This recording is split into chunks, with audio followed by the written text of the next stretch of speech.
Hello दोस्तों, नमस्ते। मैं हूं आपका रविंद्र कुमार। तो आज हम करेंगे क्लास 10th का चैप्टर कृषि।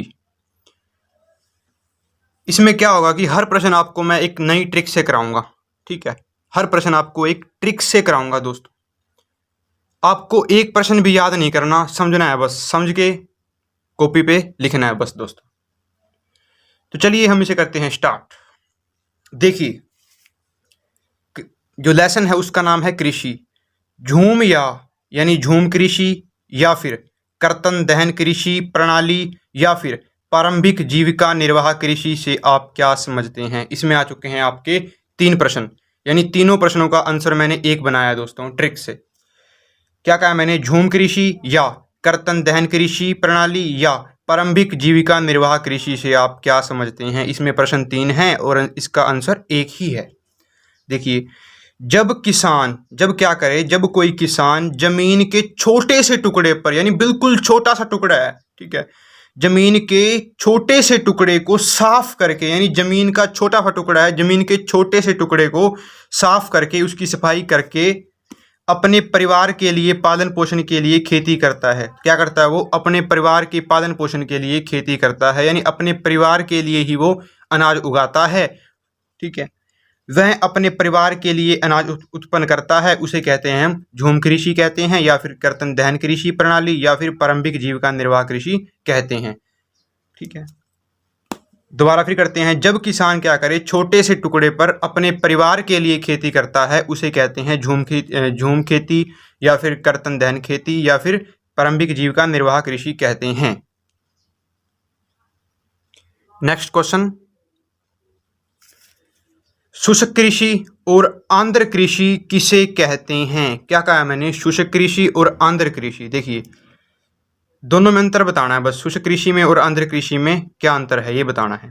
पहली है अपनी शुष्क कृषि, फिर है अपनी आंध्र कृषि। देखिए, शुष्क क्या होता है? सूखा। शुष्क क्या होता है? सूखी जगह, यानी सूखा। और आंध्र क्या होता है? आंध्र होता है गीला। गीला, ठीक है।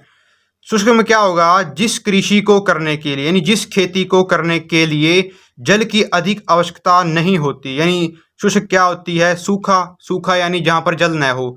सूखा कहाँ पड़ता है? जहां पर जल न हो, यानी इस कृषि को करने के लिए जल की आवश्यकता नहीं होती। किस कृषि को?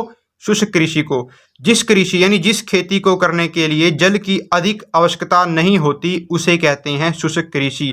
जैसे बाजरा और ज्वार, इनको क्या अधिक पानी की आवश्यकता नहीं होती। ठीक है, यानी जिस कृषि को क्या है अधिक पानी की आवश्यकता नहीं होती उसे कहते हैं शुष्क कृषि।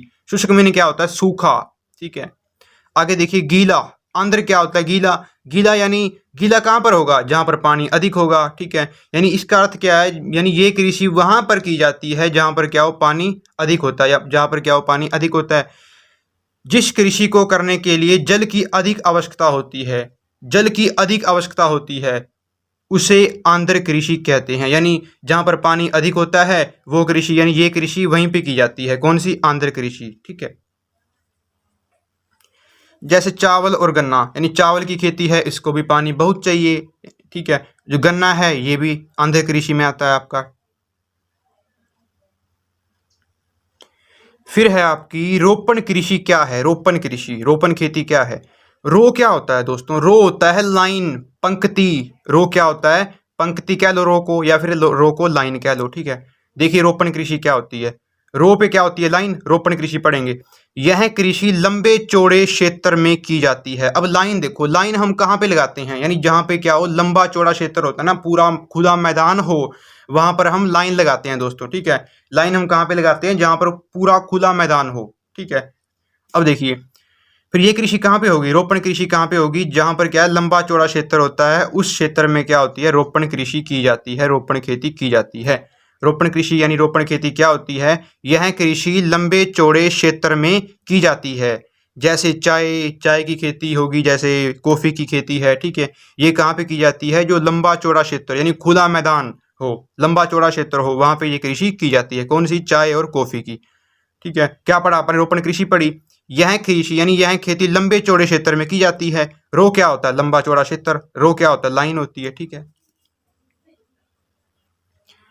नेक्स्ट क्वेश्चन है दोस्तों। ये क्वेश्चन बहुत इंपॉर्टेंट है दोस्तों, वेरी वेरी वेरी इंपॉर्टेंट है दोस्तों। लिख लो दोस्तों, ठीक है। ये क्वेश्चन पेपर में आना ही आना है दोस्तों, ठीक है।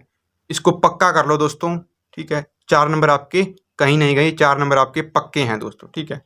करते हैं। भारत में पाई जाने वाली शास्य ऋतुओं की जानकारी दीजिए। कहाँ पर? भारत में पाई जाने वाली शास्य ऋतुओं की जानकारी दीजिए।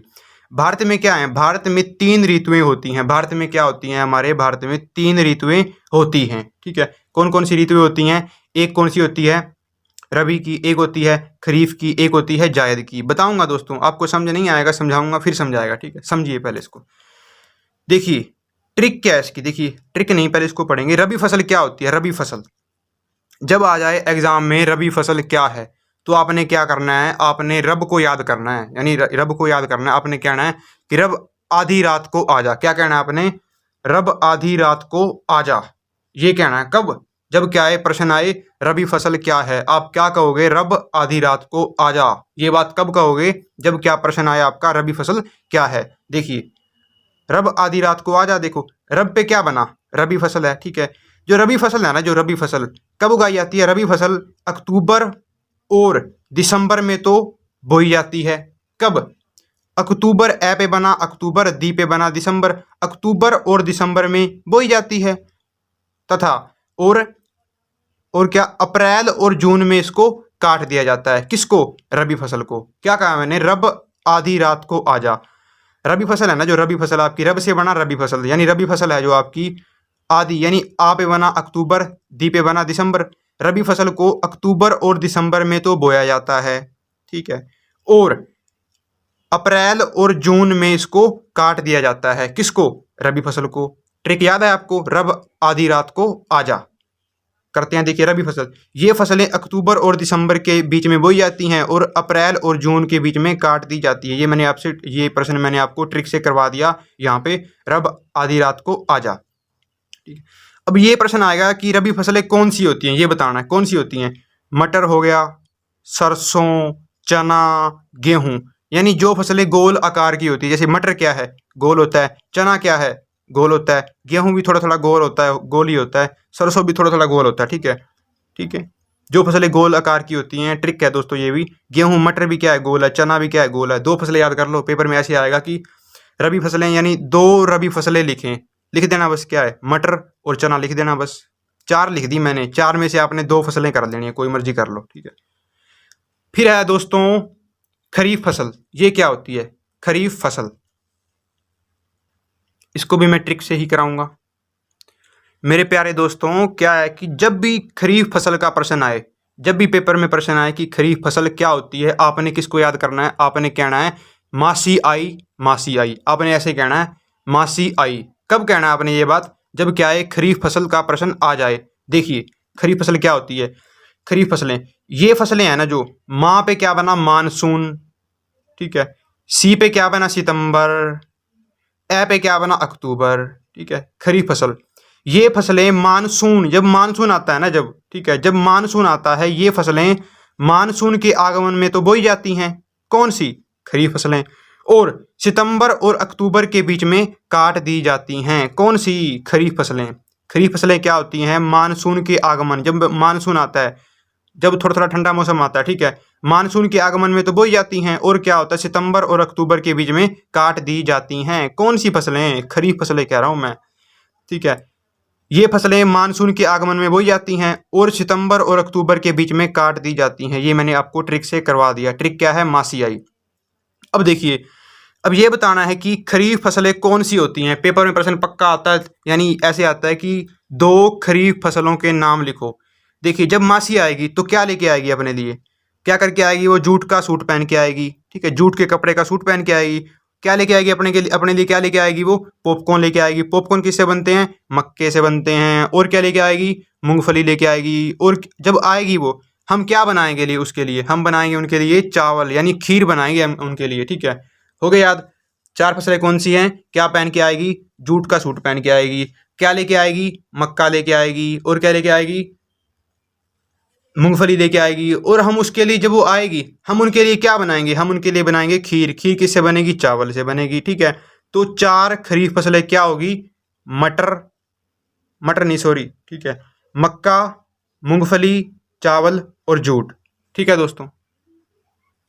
फिर है दोस्तों जायद फसल क्या होती है? जायद, ठीक है, ये फसलें रबी फसल और खरीफ फसलों के बीच में उगाई जाती हैं। कौन सी फसलें?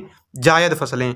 जायद फसलें क्या होती हैं? ये फसलें रबी फसल और खरीफ फसल के बीच में उगाई जाती हैं। कौन सी फसलें? जायद फसलें। ठीक है, ये कौन सी होती हैं जायद फसलें? ये होती हैं खीरा, तरबूज, खरबूज। जो मीठी फसलें होती हैं ना, वो कौन सी होती हैं? जायद। जैसे खीरा हो गया, ये भी क्या मीठा होता है। तरबूज हो गया, ये भी क्या मीठा होता है। खरबूज हो गया, ये भी क्या होता है? मीठा होता है। ठीक है, ये होती हैं जायद फसलें। ठीक है, पहले हमने पढ़ा रबी फसल। जब आ जाए रबी फसल क्या होती है, आपने क्या करना है? रब आजा आधी रात को याद कर लेना। जब आए खरीफ फसल तो क्या करना है आपने? किसको याद करना है? आपने क्या करना है कि मासी आई कर लेना याद। ठीक है, फिर है जायद फसल। ये क्या होती है? रबी फसल और खरीफ फसलों के बीच में उगाई जाती है। और ठीक है, ये फसलें कौन सी होती हैं? जायद फसलें तरबूज, खीरा और खरबूज। तरबूज, खीरा, ये सब होती हैं जायद फसलें। दोस्तों अगर आपको ये वीडियो पसंद आए तो इसे लाइक करें, शेयर करें और कमेंट करें। दोस्तों ये पार्ट 1 था, इसके 2 पार्ट अभी मैं और बनाऊंगा दोस्तों। ठीक है दोस्तों, तो 2 पार्ट जल्द ही आएंगे। दोस्तों इस वीडियो को शेयर कर दो दोस्तों, बस ज़्यादा से ज़्यादा फैलाओ इस वीडियो को, पूरे भारत में फैला दो इस वीडियो को। ठीक है, ताकि और बच्चे भी इस वीडियो से पढ़ सकें, और बच्चे भी ट्रिकों का फ़ायदा उठा सकें और अपने अच्छे नंबर ले सकें। प्लीज़ दोस्तों मेरी रिक्वेस्ट है कि आप इस वीडियो को शेयर करें, लाइक करें चाहे ना करें, पसंद आए लाइक करें, ठीक है, और कमेंट भी करें, ना आए तो देख लीजिए, मर्जी है आपकी, परंतु शेयर जरूर कीजिए दोस्तों। दोस्तों इसको बनाने में बहुत मेहनत लगती है दोस्तों, पहले इसको लिखता हूँ फिर इसको बनाता हूँ दोस्तों मैं। दोस्तों शेयर करो प्लीज़ दोस्तों इसको। धन्यवाद, थैंक यू।